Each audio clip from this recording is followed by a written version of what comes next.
I've been thinking all week about this idea that we spoke about in the last episode of Sunday Mystery School, that the purpose of any spiritual practice is to enhance quality of life. I've been thinking about this. I've been going deeper into this idea of what is it about spiritual practices in general that enhance quality of life, and in particular, in the context of what we speak about in this space, Sunday Mystery School, the spiritual practices that we speak about in this place. And what is it about these spiritual practices in particular that enhance our quality of life? Here at Sunday Mystery School, we are exploring in depth the principle of imagination, the idea, the principle, the concept of imagination. You could say that imagination really is perhaps the primary feature of the human experience. It's the primary feature of the human experience, meaning that all that we experience in the process of being a human takes place, is really experienced within our imagination.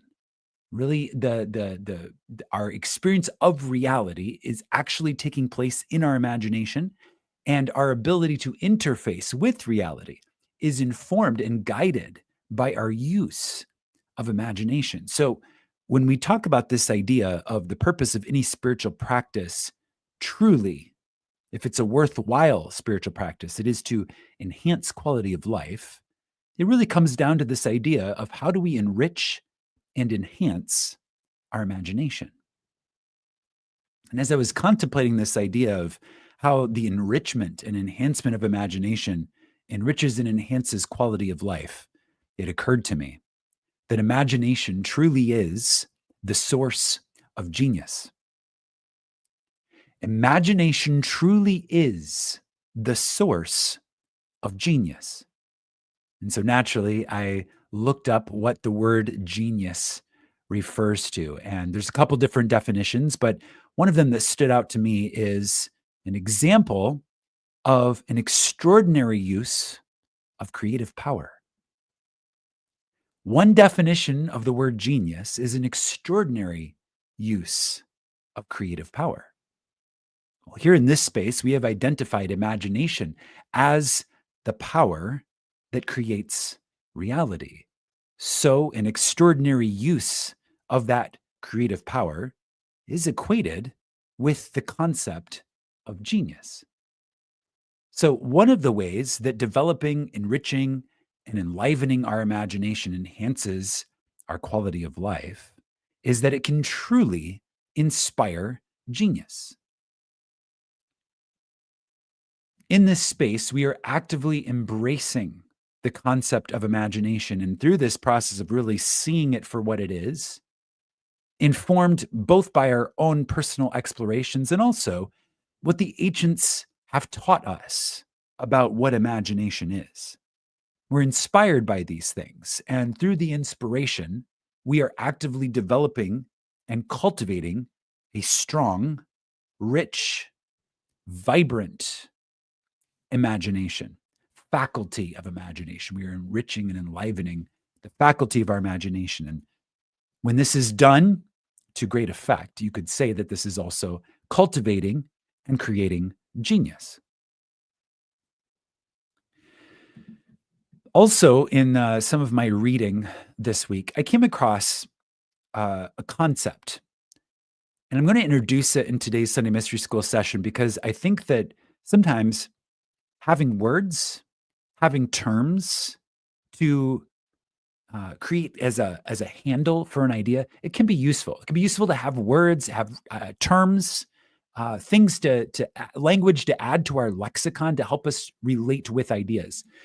And the concept that I came across, the term that I came across earlier this week is ontology. Ontology. That's ontology. An ontology, in the context that we're referring to it, is a perspective where the fundamental nature of existence, it's a perspective upon the fundamental nature of existence where matter and physical reality are not fixed entities, but rather are projections of consciousness. Matter, all that we behold on the outside, physical reality, everything that we're engaging with through the medium of our senses, these are not fixed entities, but rather they are projections of consciousness. All matter exists as a result of perception by consciousness. It is our process of observing the external world that makes it real, right? It's like what is real to us is real for us because we are consciousness making an observation. Okay, so all of this falls under the ontological model of reality, the primacy of consciousness. We've used in previous episodes, we've described it as consciousness being primordial, consciousness being first cause, and then another way of saying the same thing is that we are experiencing the primacy of consciousness. And the whole idea here is that the whole manifested world that we seem to be living in is a product of our consciousness. So how do we interface as observers with our reality? Like, what is that tool or mechanism for interfacing with our reality? Well, as it turns out, it is imagination. Imagination is that tool or mechanism for engaging with a projected field of reality that is coming from our consciousness. Okay, so it is through imagination that we experience the projected field of reality, and it is also through imagination that we experience consciousness.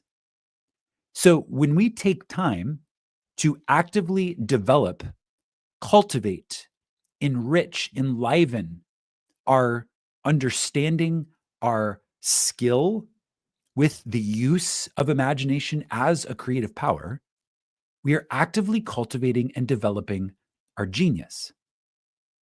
Well, this is not that surprising, especially when you consider that looking back throughout recorded human history, many of the most notable figures, the most notable human beings who made some sort of contribution to the whole that still stands today. In some cases, decades later, in some cases, centuries later, in some cases, millenniums later. Many of these people who made these types of significant contributions were actively developing their genius. They're actively cultivating their genius through studying the mysteries, through engaging with a deep, introspective self-inquiry, really asking on the inside, what is the cause of the reality that I seem to be experiencing? What is the true cause, as Neville would say, of the phenomena of life? Asking this question is really what begins the journey into the mysteries. There was a famous philosopher once who said that wisdom begins with wonder. Okay, so there are some human beings who will live an entire incarnation on earth and never truly ask that question. What is the cause of this reality that I seem to be experiencing? What is the model of reality? What is the model of this experience that I seem to be having? How can I relate to it? How can I begin to cultivate my imagination? How can I begin to cultivate my genius? How can I begin to develop an extraordinary use of my creative power? There's some human beings that will live an entire incarnation and never ask that question. And there are other human beings who, when they begin to ask that question, that inward journey of self-inquiry begins to enlighten and enliven imagination. And enlightening and enlivening imagination also enriches the human experience. There is more. It creates a new way of relating to what reality is. It puts you in more of the driver's seat, or as we have the analogy we've used extensively in Sunday Mystery School is it puts you into the role of being the author, or even the co-author, you could say, because you're kind of your entire universe is kind of one thing, and as a universe, as this one thing, you're writing a story for yourself to experience. It puts you in the seat of power. It puts you, your local consciousness, in an elevated place of awareness. And this, when properly engaged with, enriches quality of life. And that's exactly why we come back and do this every week, because we understand that there are tremendous benefits to growing, awakening, and enlivening our consciousness in this way. One of the things that starts to happen as we begin to engage with our imagination in this way, to seek to awaken and enliven it, is we begin to ask different questions.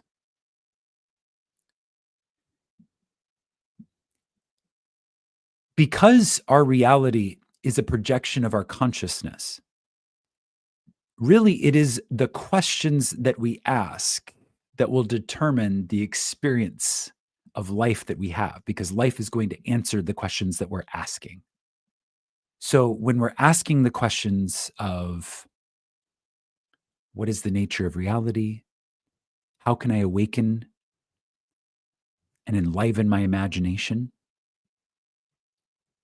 What is the process for the cultivation of genius? How can I actively engage with awakening my extraordinary creative power? When we begin to ask questions like these, the journey of life unfolds in a way that brings us to a deeper experience, a deeper revelation of the answers. And this is what changes the trajectory of our life, and in particular, raises the quality of our experience. Because now, instead of living a life at the mercy of second cause, which is illusory cause, which is false cause, which is also the life of really being imprisoned by external cause. Okay, that's not a very high quality of life. That's not a very rich way to live. Rather than living that way, asking these questions enables us to begin to live a life of liberation, a life of buying the pearl of great price, which means taking full responsibility for being the author of your reality. And this liberates you from what Neville would say is the tyranny of second cause, and allows us to reclaim our extraordinary creative power as the authors. Here in Sunday Mystery School, we are currently engaging with questions from the Sunday Mystery School community. So we're 34 episodes in now to Sunday Mystery School, and Sunday Mystery School, looking back over the past several months that we've been doing this, Sunday Mystery School has been one of the highlights of my year.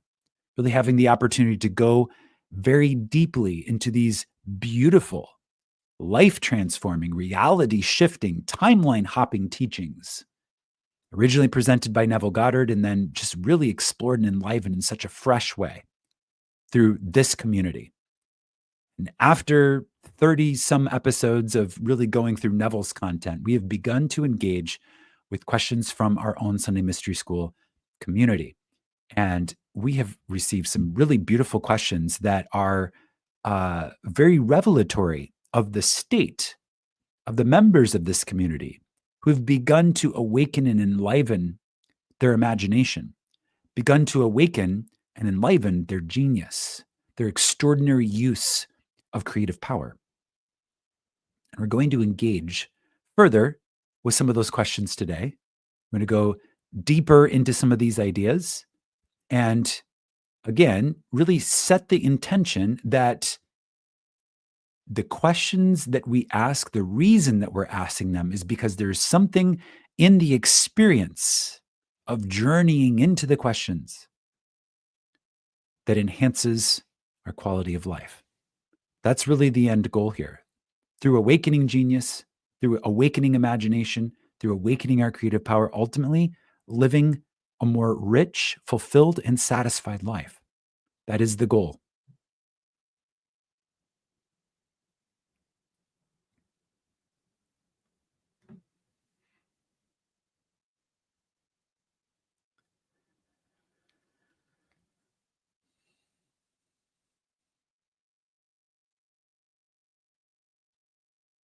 All right. So we're going to go ahead and get started with the questions here. I'm just going to pull them up.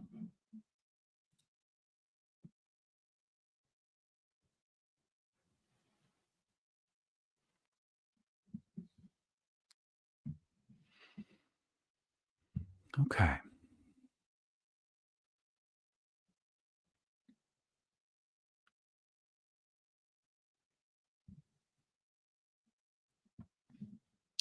All right. So our first question is from a community member, Shelly. And we answered, we discussed, we dove deeply into some of Shelly's questions in the last episode, episode 33. And so this is the third in a set of 3 questions. And this one reads as follows. What is an example of a bridge of incidents event? And how do I know when to take action with a bridge of incidents event? I really like this question. This is a great question. What is an example of a bridge of incidents event? Okay, so before we dive into this question, we need to go ahead and step back a little bit and set a little bit of the tone for the conversation that we're going to have today. Okay, so bridge of incidents. So what is a bridge of incidents? Okay, so we are authors. Okay, we are authors of our experience because in the ontological model of reality, matter is a projection of consciousness. Okay, so what we are aware of projects out to be experienced in a field of reality, a reality field. So we're consciously choosing the reality field in which we exist through our state of being.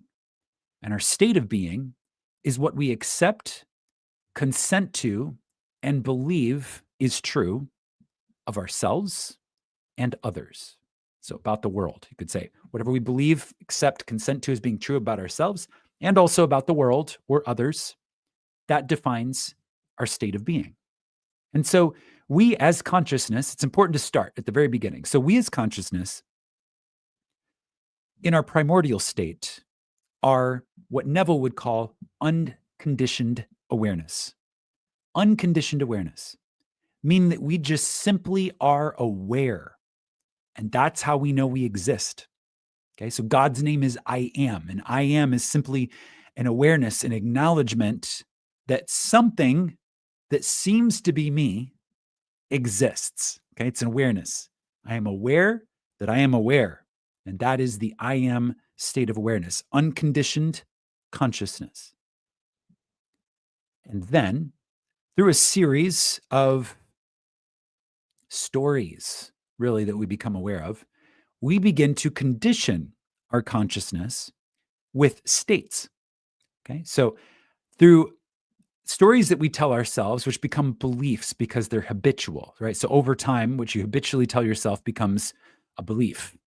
Okay, so you repeat something, even if it's not true. You repeat it often enough, and you start to believe that it is true. That's the basic idea. And then when you start to believe that it is true, it becomes true for you, even if it's not true for other people. Okay, so this is a great example of this would be to speak of a limiting belief. Okay, so let's say that you have a belief that if you get into a body of water, you will drown. You're unable to swim. If you get into a body of water, you will drown. Okay, so that's definitely not true for everyone. But if you're absolutely convinced that this is true for you, you probably won't ever even try to get into a body of water and swim. You'll just assume for your perhaps your entire life that this is out of the realm of your possibility. And so thus for you, it will become out of the realm of your possibility until you change that limiting belief and have a seed planted in your awareness. Oh, wait, maybe I actually can swim, and maybe falling into or jumping into a body of water would not mean automatically that I would drown. Okay. And as soon as you have that idea, oh, wait, maybe it is possible for me to swim. Now, that original belief of, I cannot swim and I will automatically sink and drown is challenged. And it's like the door gets cracked just a little bit, right? And there's a possibility for a new, there's an option for a new possibility. New possibility is created. And that little gap of a new belief kind of knocks the door open just a little bit. And now you have the opportunity to change your state. And by changing your state, you can change your experience. Okay. So this is an example of conditioning yourself. So again, rolling with this analogy, the person who just assumes that they cannot swim, they'll never be able to swim. If they get into a body of water, they'll automatically drown. That's an example of a limiting belief that becomes a state if it is repeated often enough. Okay. So that is unconditioned awareness, simple awareness of being, now conditioning itself to believe that a certain thing is not possible. Okay. So continuing with this example of how things unfold as we begin to condition our consciousness, when we change a belief, when we're able to access the deeper aspects of our being, I say deeper because it is not usually our conscious mind that changes our state. Usually it is an interaction with the subconscious. So usually our beliefs are ingrained and patterned into our subconscious minds. And so really to change a belief is to change one's subconscious mind. And to change one's subconscious mind means to change one's horizon of possibilities. Okay, so if you've believed that something is a certain way your entire life, and then all of a sudden you're able to change that belief, and you believe that it is a new way, now the possibilities of your life change. What was not possible for you while you were under the tyranny of that limiting belief prior becomes possible for you once you are able to discharge that limiting belief. Okay, so we're able to condition our consciousness with beliefs. Everything that we accept to and consent as being true. Okay, so let's begin to relate this to this question here. What is an example of a bridge of incident event? Okay, so in the ontological model of reality, everything that we are experiencing on the outside is a projection of our own consciousness. So if we desire to experience something different on the outside than what we've been experiencing so far, by that very definition, it would necessitate changing our consciousness. We would have to become conscious of being something other than what we've been in the past in order to unlock that new possibility. So the way to do this is to create a new memory, to create a new memory of an experience that you haven't had before. And you create a new memory of an experience you haven't had before by rearranging sensory impressions. Okay, so you know what certain things feel like, sound like, look like, right? You have a whole body of experience from your life living in a physical 3D body with 3D senses. You know what your senses would register if you were having a new experience. And so you can rearrange what your senses would register if you're having a new experience. And you can deliberately, on purpose, in your imagination, create a new experience for your consciousness. And when you do this properly, according to the way that we've outlined in the last many, many episodes of Sunday Mystery School, the result is that you actually end up changing your subconscious mind. You actually end up materially reconditioning your consciousness through this process of creating a new memory. So when you create a new memory, you become a different person because now you are a person whose body of past experiences, which does inform our identity. What we've experienced in the past does inform the identity of who we are today. And so when we're able to change an aspect of our body of experiences by adding a new memory, we are tangibly changing our identity.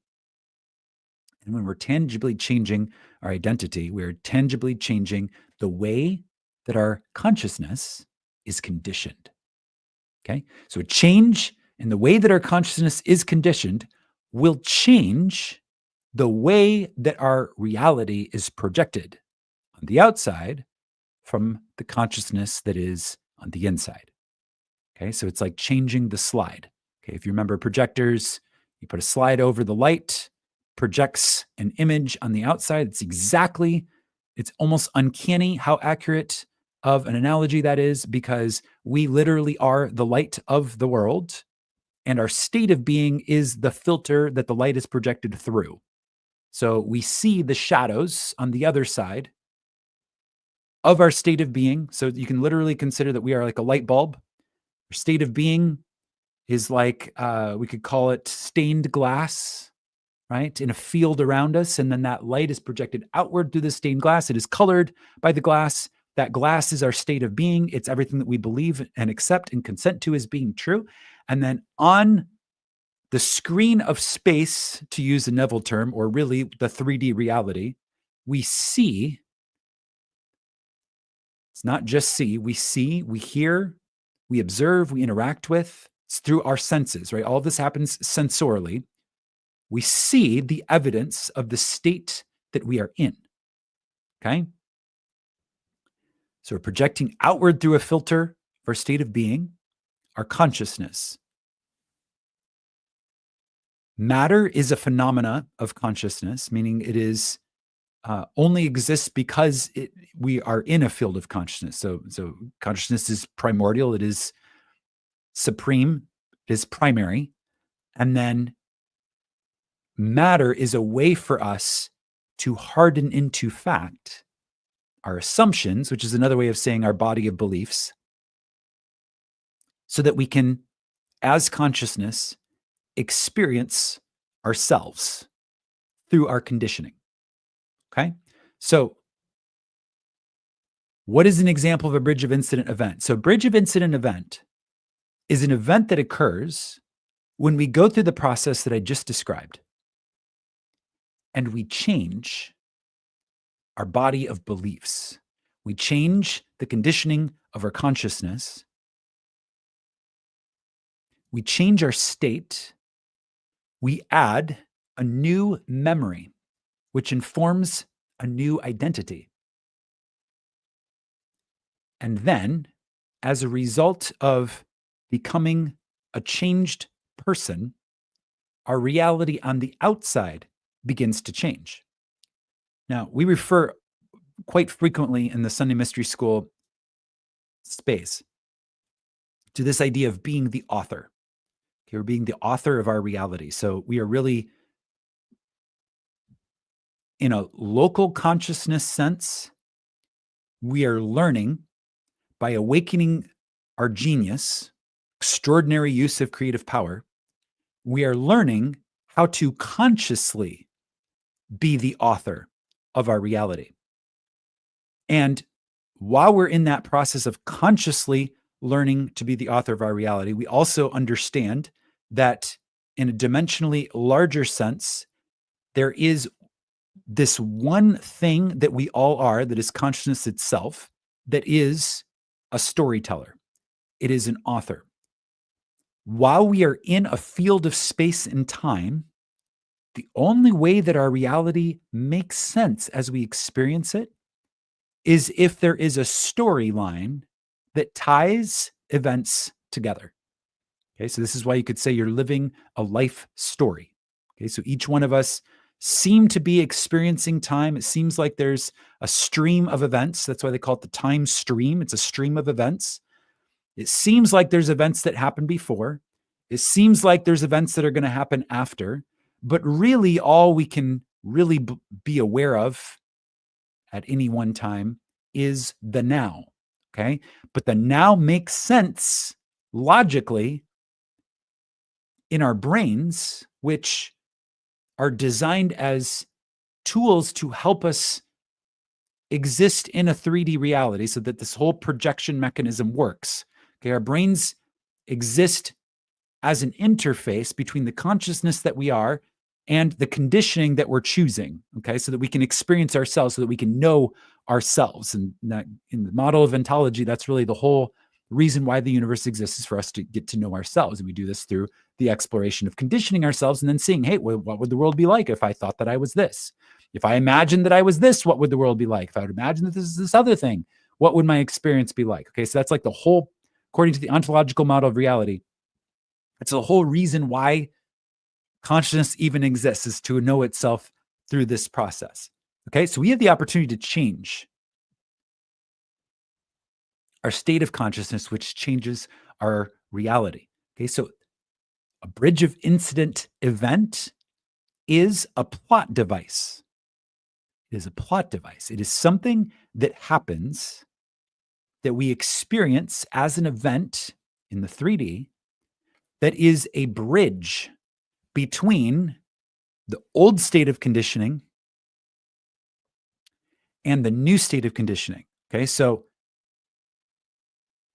when we're projecting outward through our field of beliefs a reality, when we change our field of beliefs, we're now going to change our reality. And that change happens like a storyteller would tell the story of the change happening. Okay, so it is acted out on the screen of space, which is our reality. There's acting that occurs. Okay, so a bridge of incident event is an example of a change of consciousness being acted out. Okay, so what is an example of a bridge of incidents event? Okay, so an example of a bridge of incident event, I'm going to use what I think is probably one of the clearest examples of a bridge of incident event. An example of a bridge of incident event is when you change a conception of yourself, your self-concept, okay? You change your self-concept.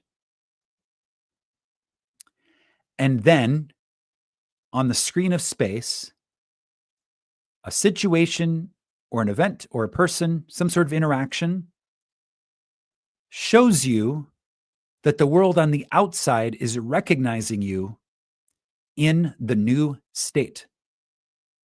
Okay, so silently on the inside, you change your state. Okay, a bridge of incident event is on the outside when you see some sort of evidence on the outside of your internal change of state. So let's say that you are an employee at a company, okay, and you're working for this company, and you have a certain defined set of responsibilities associated with your job title, okay? And you make a certain amount of money, and the money that you make is associated with the level of seniority and prominence of this job, this particular job title that you have. And then let's say that one day you decide to exercise your genius, which is your extraordinary creative power. And you decide to adjust your self-concept, and you say, rather than being, this person who's at let's say a lower stage in the company and with less responsibility and also less pay, and, perhaps, feeling like some of your talents were unrecognized or not being appreciated. Let's say you activated your own internal genius. You went into the silence and you began to change your self-concept. You began to see yourself in a new light. Okay. You began to see yourself in a new light. And in this new light, you began to recognize your own talents, and you began to feel that your talents and contributions were recognized. And you began to see yourself as perhaps a step up in terms of seniority. Maybe you begin to see yourself as a manager or as an executive. You begin to see, you know what, I have so much more potential.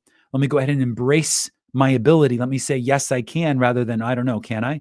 Yeah, let me assume, yes, I can be this person that contributes more value. Yes, I can be someone who is paid, as an executive, as opposed to, a low level employee. To begin to really toy with this feeling, it really is. You start always through the process of curiosity. It's like, oh, what would this feeling be like? And you start to play with it, and then you'll notice, if you're doing it correctly, you'll notice that the feeling gets clearer and clearer as you begin to play with it. It gets clearer and clearer exactly what you want and exactly what that would feel like. Okay. And then you try it on like you would if you were going clothing shopping, and you find an outfit and you go into the dressing room and you take off whatever clothes you were wearing to go shopping and you put on the new outfit. Okay. And then you're kind of checking yourself out in the mirror, right? You literally try it on, but rather than trying on clothes, you're trying on a feeling. You're trying on a feeling. What would the feeling be like were I now a mid-level or even senior level executive at this company? What would the feeling be like if, my coworkers were showing me a new level of respect for my contribution? If I was really feeling appreciated, by the owners of the company for what I do here? What would the feeling be like if I now had, let's say several $100,000 a year coming in as a result of my extraordinary contributions to this company? What would the feeling be like where my monthly, income, my monthly gross pay were doubled? What would the feeling be like? So you're trying that on, and you're looking at yourself in the mirror wearing this. Honestly, you can interpret this literally. You can literally stand in front of the bathroom mirror and begin to see yourself in a new state. There's like a whole mystery school tradition that involves mirror work. Okay, so you can literally start to see yourself in the new state. But we're not so much focusing on the clothing that you're wearing. We're focusing on the psychological or metaphysical clothing that you're wearing, which is your self-concept, your conditioning of your consciousness. Okay, so begin to change that. So an example of a bridge of incident event would be that you go through this whole process. Let's say you do it over a long weekend, right? You have a little break from work and you're like, okay, for the next 3 days, I'm really going to focus on getting some very intense clarity on what the feeling would be like were I exactly the man, the woman, the human that I desired to be in relationship to my career house. Okay. So the career house of life, everything that I'm doing in my career, I'm exactly the man, the woman, the human that I would desire to be in this moment. I am that now. Let me take the next couple of days. Actually, looking at the calendar now, where we are, this is the perfect time to do this, as we're about to begin a new cycle as marked by the calendar. Take a couple of days to really sit in that costume, right? And start to make that feeling natural. When you first try on a new suit, literally you're going shopping, you put on a new dress, a new suit, and you see yourself in the mirror and you're wearing it and you're like, oh, this is maybe a little outside my comfort zone. I'm not used to, dressing like this. Maybe it's a little fancier than what you're used to, or maybe it's a little richer than what you're used to, or maybe even more understated than what you're used to. Any type of, outside of your normal, right?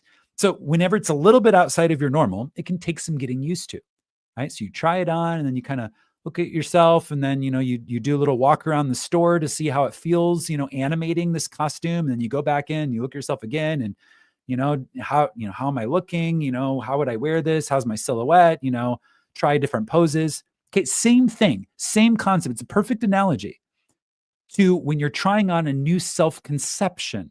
Okay. It's like, oh, if I were now a senior level executive at my company, what kind of emails would I be receiving? What type of meetings would I be having? What would I do most of every day? What would be my primary responsibilities? And how would I know that I'm being successful?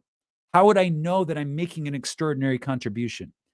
What would be the most satisfying aspects of this job? So you're trying all of these things on. Okay. You're trying them on for size just to get a feel for it. And as you're doing this, you start to get clarity on exactly what you want. You want it this way, but not this other way. You want it, exactly like this, but you'd like to minimize these other things. Okay. So it's like you're literally, dialing in or tuning in to the desired state. Okay. So then once you do that, you take that long weekend, you're really soaking yourself playfully with curiosity, Come close, my son, that I may feel you, right? So the sun is the feeling and imagination. Come close that I may really get a feel for what this is like, right? To be wearing this new feeling. Okay, so you're really doing that. And then you discover that you really enjoy it.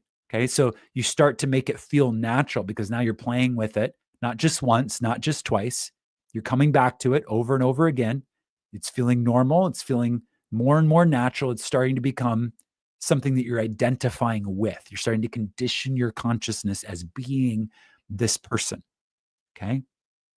A bridge of incident event would be to go to work the next day after this long weekend of playing with the feeling of the wish fulfilled.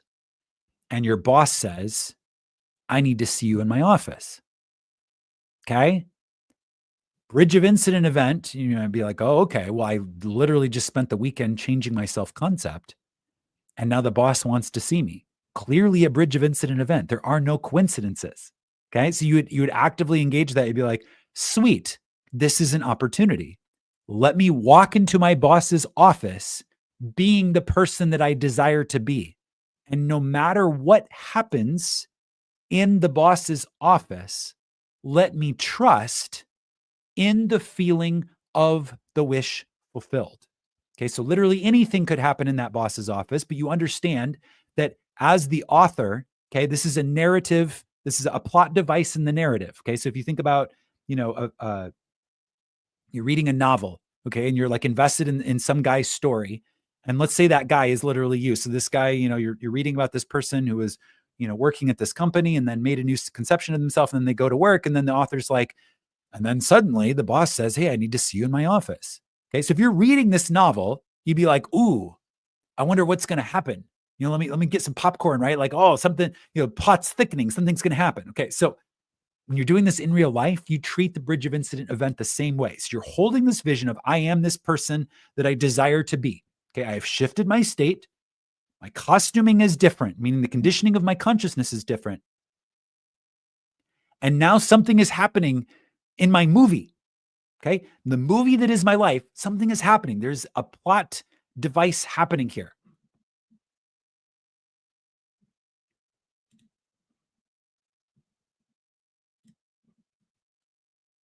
So you actively engage with the bridge of incidents from a place of positive expectation.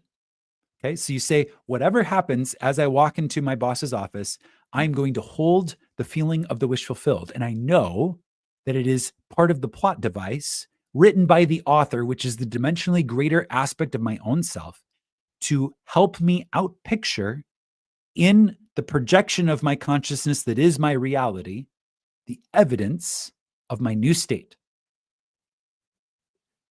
Okay, so that answers the first part of the question, which is, what is an example of a bridge of incident event? Second part of this question is, how do I know when to take action? How do I know when to take action with a bridge of incident event? Okay. This is the key idea that you must understand to really make light of what this question is asking. This is the key idea you must understand. Okay?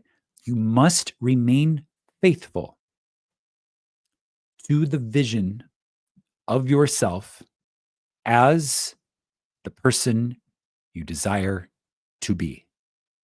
You must remain faithful. So what does it mean to remain faithful? Okay? So to remain full of faith means that you must actively assume that whatever is happening in your 3D reality on the screen of space, the plot devices used by the author, you must actively assume that they are leading normally and naturally to the fulfillment of your objective. And the fulfillment of your objective is basically the outpicturing of your desire, meaning evidence in the 3D world of the state that you're embodying in the higher dimensional plane. So how do you know when to take action? You take action when it is normal and natural to the new state that you are filled with faith about to take action. Okay. So going back to this example of being called into your boss's office, he says, "Hey, I have a special project that I want you to lead. I know I've never asked you to lead a special project before, but there's this new initiative coming down from corporate, and I think that you're the right person for the job. Okay, so I need you to, begin to arrange for this project to take place, start to organize teammates, all that type of stuff. Okay, clearly, the way to engage with this from a bridge of instance perspective is to go ahead and say, yeah, of course, being now an executive that has really made so clear my valuable contributions to this team, it makes all the sense in the world that I would be asked now to lead a special project. So being the person that I desire to be, meaning this person whose contributions are widely acknowledged and recognized as how valuable they are, let me go ahead and take natural action associated with that state and begin to confidently and boldly do exactly what I've been asked to do. Assemble my team and start this project. Okay. So to make this answer a little bit clearer, how do I know when to take action with the bridge of incident event? You take action when the action contemplated aligns fully, 100%, with the state of the person that you desire to be. Okay. So you do not take action if the action that you think maybe you should take comes from a place of being the old man, the old human. Okay. So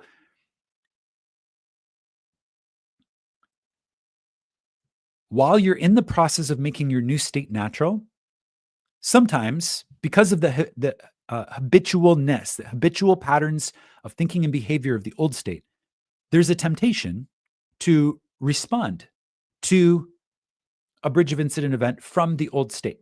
Okay. But the idea here is to be mindful and aware, to have your imagination sufficiently awakened to where you're able to catch that invitation and decline it and say, no, I'm not going to go back. I'm not going to preserve the old state in that way. I am going to choose to do nothing and simply wait and remain faithful to the feeling of the wish fulfilled. And then when an opportunity to act arrives that is aligned with that the person who is the person I desire to be would take action in quite naturally, that is when I will act. Okay. So a lot of times there's a little bit more I need to say here to flesh this out, because there's so many different ways to look at this. So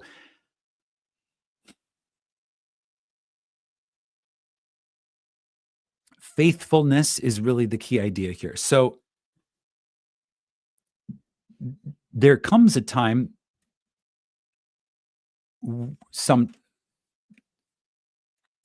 are occasions when there comes an experience where we are kind of forced through circumstance to choose, do I believe in my possibility or do I not believe in my possibility? Meaning, I can't sit on the fence and say, maybe my imagination works, maybe my imagination doesn't work. You have to choose. Either I am the person that I desire to be, or I am not, and just pretending that I am. Okay? So sometimes circumstance will force us to choose. Neville talks about this. Florence Scovel Shinn talks about this. Genevieve Beren talks about this. Actually, many, many mystics talk about this. This idea of kind of being caught in the middle and having to choose, who do I believe that I am, to make a decision, right? So, so as an example, if you are in your ideal state, holding to the feeling of a miraculous cure, okay? But there's just a little bit of fear somewhere in your state that maybe it won't work. And maybe you have, as some humans do, maybe you're not comfortable with your mortality. So maybe there's a little bit of fear of death or fear of some sort of physical harm.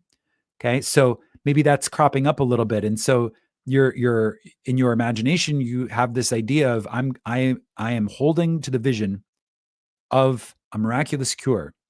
And then this little voice of fear pops up and says, but what if it doesn't work? Maybe I should try this other thing, or maybe I should make a backup plan, just in case, or maybe I should, do this or do that. Okay. In those situations, you have to be really clear. Where is that voice coming from? If that voice is coming from a state other than the person that you desire to be, then you have to decline that invitation. That's all these thoughts ever are. Thoughts are always just an invitation. Okay. An invitation to say, yep, that's me, or nope, that's not me. Okay. So you can identify with your thoughts and say, yep, that's a thought from the person that I desire to be, or nope, that's just noise. Let me disregard it. Okay. Every thought is an invitation like that. Every time that you have a thought pop into your head, it's either coming from the place of the person you desire to be, or it's noise. And it's up to you to learn to distinguish the difference. Okay. So if you have one of these thoughts and it's coming from a place or a state other than the person you desire to be, you have to catch that thought and say, I am declining the invitation to engage with fear, essentially. I'm declining the invitation to give up my faith.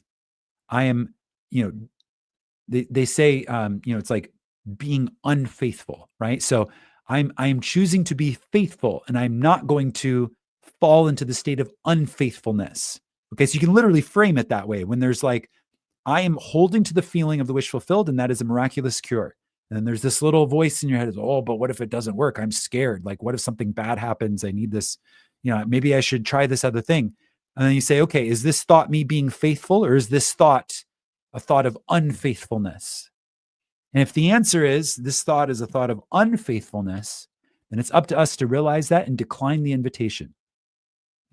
Really just poke a little hole in that thought and say, nope, I know that my consciousness is creating my reality. And so I know that which I assume to be true of myself is what I'll experience. And then you can go all in, particularly once you've been able to free yourself from fear. You can go all in and you'd be like, look, I'm all in on this. I'm not going to entertain voices of doubt, okay, which Neville describes as the devil. Okay, so those little thoughts that are like, oh, but what if it doesn't work? Okay, that's according to Neville's interpretation of scripture, that literally is the devil, which is doubt. Okay, so doubt is like, oh, but what if I'm not a child of God? What if the universe is not a projection of my own consciousness? What if, reality is truly outside of my control? All of these are thoughts of doubt. Okay, so again, that's why we really frame everything we talk about in this space from an ontological model of reality, because when you understand really what a reality field is, when you really get that, it is going to inform and inspire your faith. Okay. Because it's like, oh, I actually know this is the way things work. I can conceptualize it. It's not some, mysterious, even though we do call it mystery school, right? It's not mysterious. It's not magical. It's not, mind magic per se. It's literally the physics of the unreal, right? It's literally the physics of the ontological model of reality. Okay. When you understand that, when you really get that, and that's what Sunday Mystery School is for. That's why we talk about this. You can really get that inspires your faith. Okay. And now that becomes a filter through which you can engage with everything in your reality, including, importantly, your thoughts. You could say, is this thought an example of a faithful thought? Or is this thought the example of a faithless thought? Let me screen my thoughts that way and choose accordingly. Okay, so to really make sure that we have thoroughly answered and engaged with this question, okay, what is an example of a bridge of incident event? How do I know when to take action with a bridge of incident event? It all comes down to your state, and you have the choice to remain faithful to your state. So you should screen everything that you're doing, everything that you're thinking to the best of your ability. And it is a skill. Okay. So this is something that we develop over time. It's a journey. Okay. So it is a skill to develop our genius in this way. This is truly, by definition, an exceptional use of creative power to learn to create in this way. Okay. So it is a skill. It is something to be developed. We're cultivating genius when we are doing this. And so we can constantly challenge our thoughts and say, is this coming from a place of faithfulness, or is this coming from a place of faithlessness? Okay.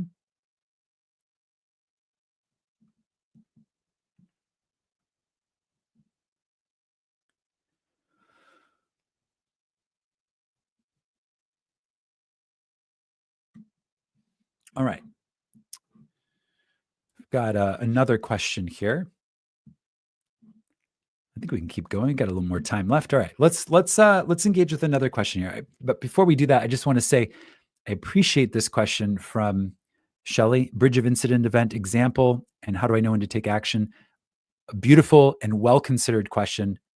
And I trust that this has been enlightening as a discussion to really help us become aware of how to apply the tools that we are cultivating in this space specifically to our experiences mentally, emotionally, physical, like on all the planes, right? How do we apply the tools on all the planes of our actual experience? I think this question did a great job of really illuminating that. So I'm grateful for the question, the opportunity to talk about it. Okay, now we have a question from another student. This question is from Alicia. And Alicia says, how can I tell if I am simply waiting for my manifestation to take shape,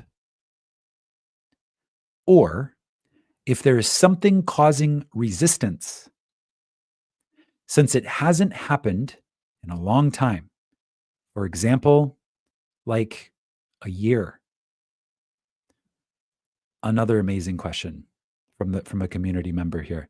How can I tell if I'm simply waiting for my manifestation to take shape, or if there's something causing resistance since it hasn't happened in a long time, like a year? Okay.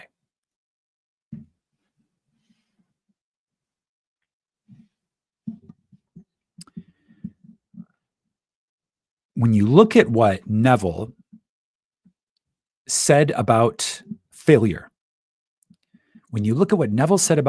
he said failure is really only a failure to achieve sufficient naturalness of the state of being.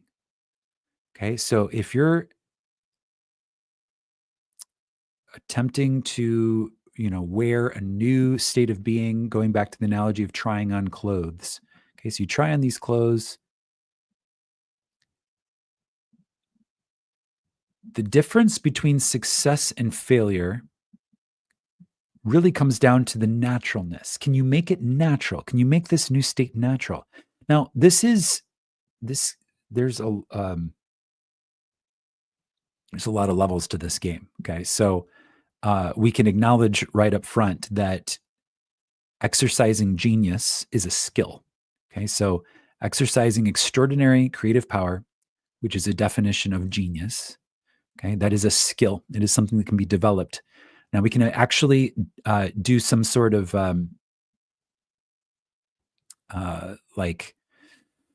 we can actually create a state of being really good at it. So we can actually kind of inception our imagination. This is something I've played with in my journey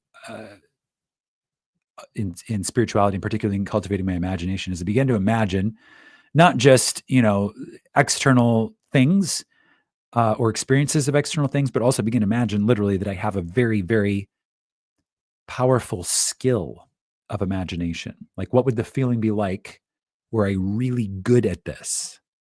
Okay, were I really good at this, very skilled at this? And so that has its own set of feelings as well. It's kind of inceptioning the state of being a very powerful manifester. Okay, so there is a skill to this. So a lot of it comes down to practicing the skill of making it natural. Okay, so Neville was an incredible example of someone who was able to manifest things, particularly later in his journey. He was able to manifest them extremely easily. Okay, so easily that he kind of made it look easy. Okay, he was kind of the poster child for taking a complex, multidimensional, metaphysical concept of genius and consciousness and physics of an ontological model of reality and making it look like child's play. Okay, like so easy, it was like child's play. Okay, so why is this? Well, he had extensive practice. Okay, extensive practice.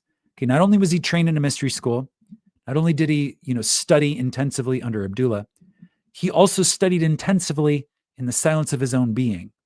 Okay, meaning that he drew his senses inward every day for decades and learned from the silence. He learned from his own consciousness. In addition to that, in addition to developing the skill that way, he was also trained as an actor and a dancer. And an actor and a dancer, as an actor and a dancer, he learned to assume states on the outside physically, okay, in his body. Okay, so when you're dancing, you're making your body conform to a state of a character. Okay, so he was on Broadway shows, right? So he's literally acting out being another person, okay, playing a character. Okay, so that's a skill set that is quite complementary to the idea of changing one's self-concept. Okay, it's just there's a different level of reality applied to it. So if you're just playing a character temporarily, like for a movie or a stage play, okay, you don't actually believe in the long term that this is the person that you are. You're simply assuming it in the short term for the purposes of a play, of conducting a scene. Okay, so the difference would be that you can take the same skills of learning how to act, but in the case of learning how to manifest through the skill of acting, instead of understanding that this is really just a temporary thing that you're trying on for the purposes of a play or a theater act or a film, you're actually believing that it is your identity. Okay, not temporarily, but in a manner of speaking, permanently. Okay. So, how to tell if I'm simply waiting for my manifestation to take place or if there's something causing resistance? I believe it comes back to this idea of how natural the state feels. Okay. So, if you have truly changed your self concept, your identity really does change. You start to see yourself differently, and so thus you start to see the world differently because you don't see the world as the world is. You see the world as you are. Okay, so if whatever it is that you're trying to manifest for, and this goes for anyone, but particularly for this student who asked this question, whatever it is that you're manifesting, okay, you have to be able to see it quite readily in yourself. And if you see it quite readily in yourself, then that's how you know that you're simply waiting for it to take shape in the external world. And it'll happen normally and naturally at the perfect time. And once you receive the evidence of your new projection in your experience with your senses, okay? So you experience it with your physical senses in your experience. You will look back and you will say, that happened at the perfect time in the perfect way. Okay, that's the nature of how this game works. It always happens the perfect time in the perfect way because the storyteller that is our true identity, the I am that I am, is a master storyteller, the greatest of all storytellers, and is telling the greatest story ever told. Okay, that's your life, the greatest story ever told. That's my life, the greatest story ever told. That's all of humanity. The humanity as a whole is living the greatest story ever told. So you will be able to look back individually, and we will be able to look back collectively and say that happened exactly the perfect way at exactly the perfect time. And it couldn't have happened really any differently because it was so perfect. It was by design. Okay. So if you can see the new state in yourself, then that's how you know that you're simply waiting for it to take shape on the outside. If you turn the light of self-inquiry inward and you find doubt or disbelief, or I mean, those are pretty heavy words for it, but really it's just this I'm not fully comfortable with this yet. It feels like it's a little bit apart from me. It feels like it's still just a little bit over there instead of really being here in me. It still feels like it's outside of me over here. Okay. If you turn your light of self-inquiry inward and you see that there's just that little bit of gap of separation, now you understand why it has not manifested as a sensory experience on the outside. It's because you have not made it perfectly normal and natural on the inside, which just simply means you get to practice the skill more. You get to practice the skill more. So we've talked in different spaces on this channel, the podcast, the Neville and Chill podcast. We've talked about it in previous episodes of Sunday Mystery School. We've talked about it in a lot of different places. There's really this idea of really modeling, right? So you can really model who that person is, and then over time, through repeated exposure, you start to become more and more like that person. Okay, so the person you desire to be, you start to become more and more a clone of that holographic model of who that person is by coming back to it every single day. You're literally creating a new habit and pattern of state, a new habit and pattern of being.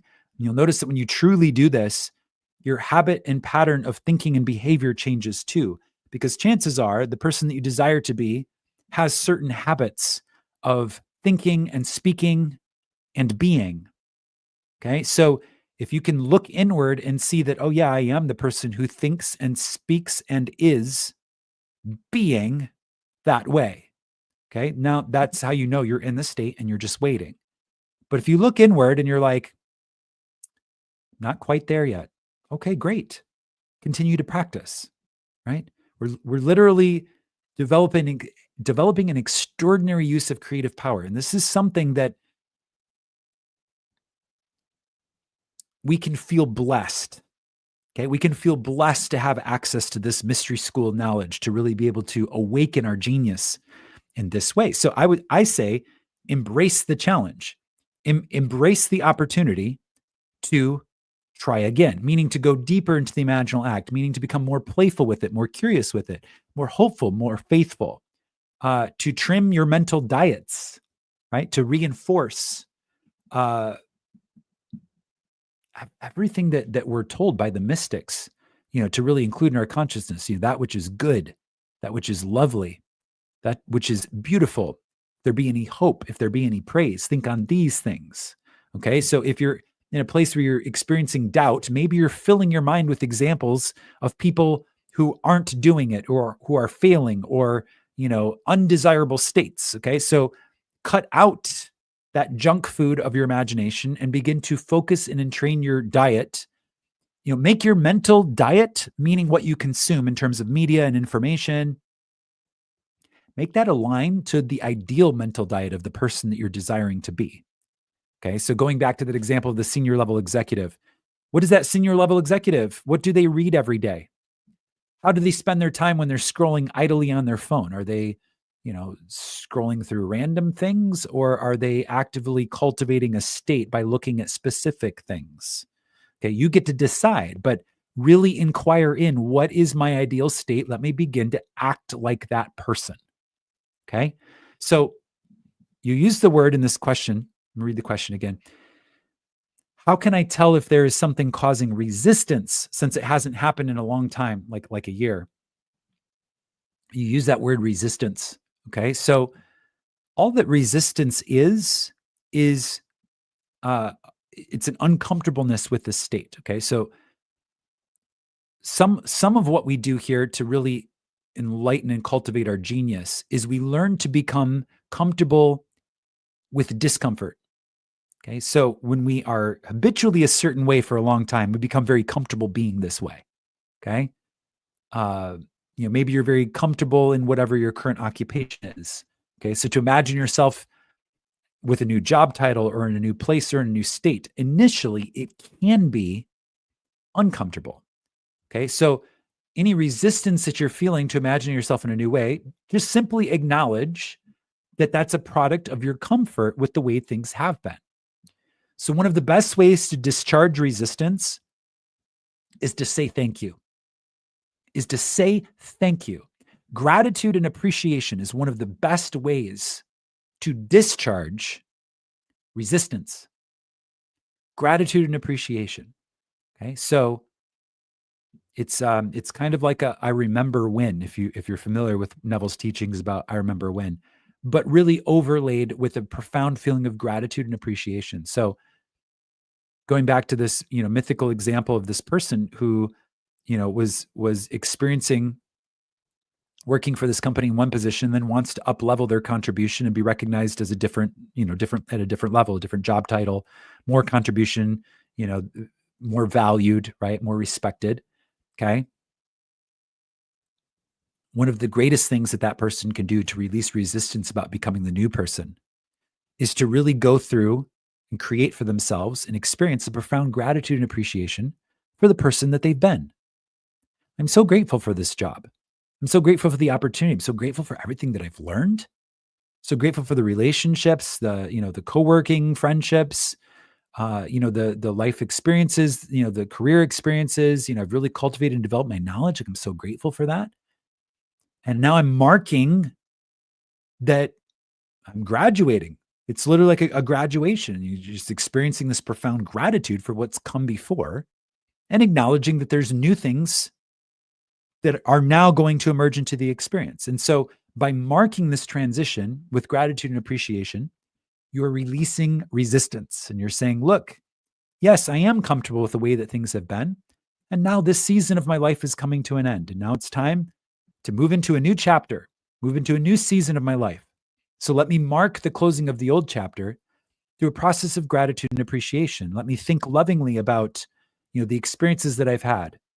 Let me reflect, with appreciation on my growth. Let me, at minimum, think lovingly of my mentors and teachers, anybody who helped me become the person that I have been.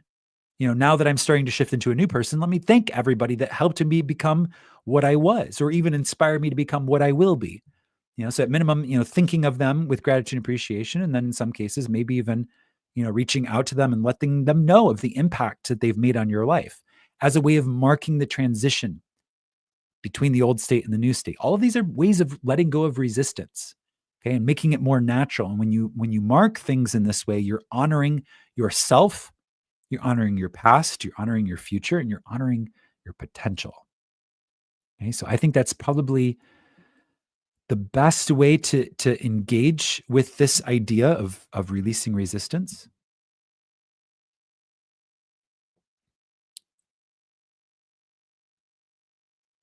Okay, so there's another question here, but we are going to leave it to explore next week and keep it going. But we have to measure our planting. We can only plant so many ideas in a single stream so that we do not overplant the field. So we're going to leave it there for right now. And I'm going to take this opportunity to come back to the Zoom room. We have a couple of channel members here that have joined us in the Zoom room. And I'm going to invite anyone who has any comments or contributions about what we've talked about so far to go ahead and speak. One moment, Andrea, I have to make sure that our YouTube people can see. Okay.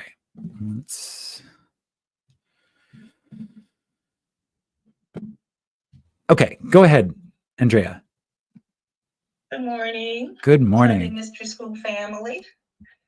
In the beginning, before you started answering the questions, you spoke about imagination.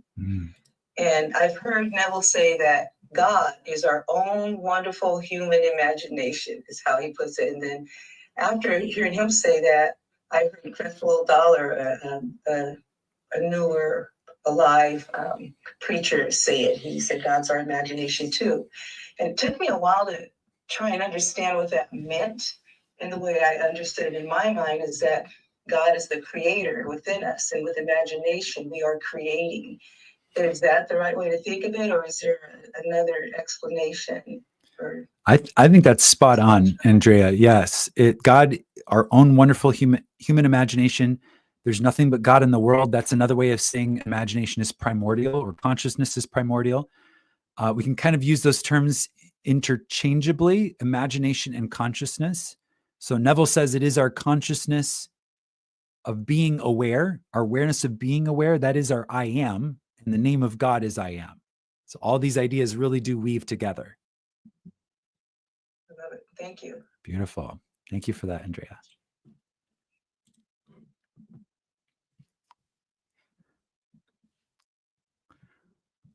Mark, go ahead. I guess when you were talking, a couple things came to mind.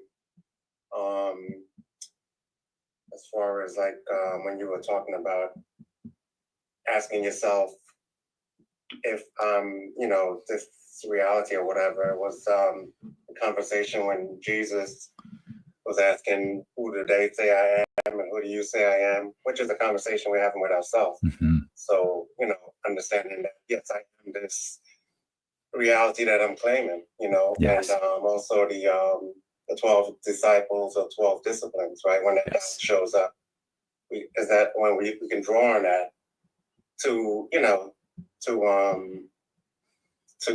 push out that doubt, understanding, we have those disciples, I think the two of them, Peter, Simon, or I forget which ones, that actually stop all that crap from coming in, right? Yes, exactly. Guards against the negativity from coming in. Exactly. So yes. That's what kind of came to mind when you was explaining that. Yeah, I appreciate that contribution, Mark. Yeah. So getting into this idea of what to do when the doubts creep up. Well, the mystic teachings tell us what to do. So in this case, you're referring to the idea of the disciplined states of mind, right? So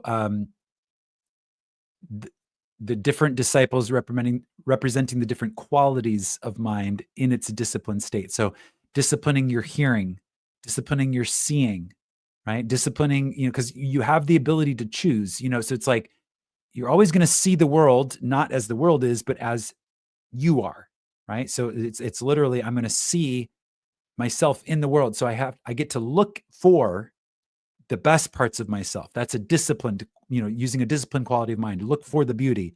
Look for what is aligned with my desired state. Look for what is aligned with my potential. Yeah. It's beautiful. Thank you for that. Anyone else in the Zoom room? Any comments, contributions? Hello, Josiah. Hi, Shireen. Hi, Mystery School members. I know I don't have my video on, I apologize, but Josiah, thank you so much for the beautiful reminder that we can reflect on how far we've come. Mm. Thank you for the reminder that,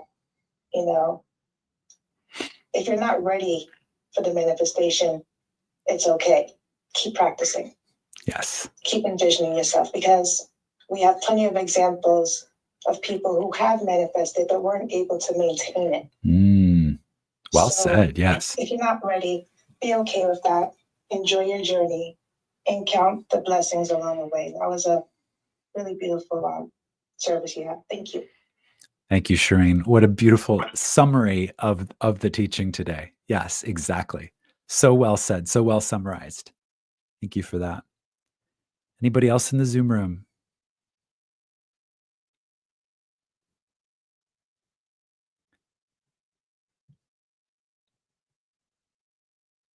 Okay.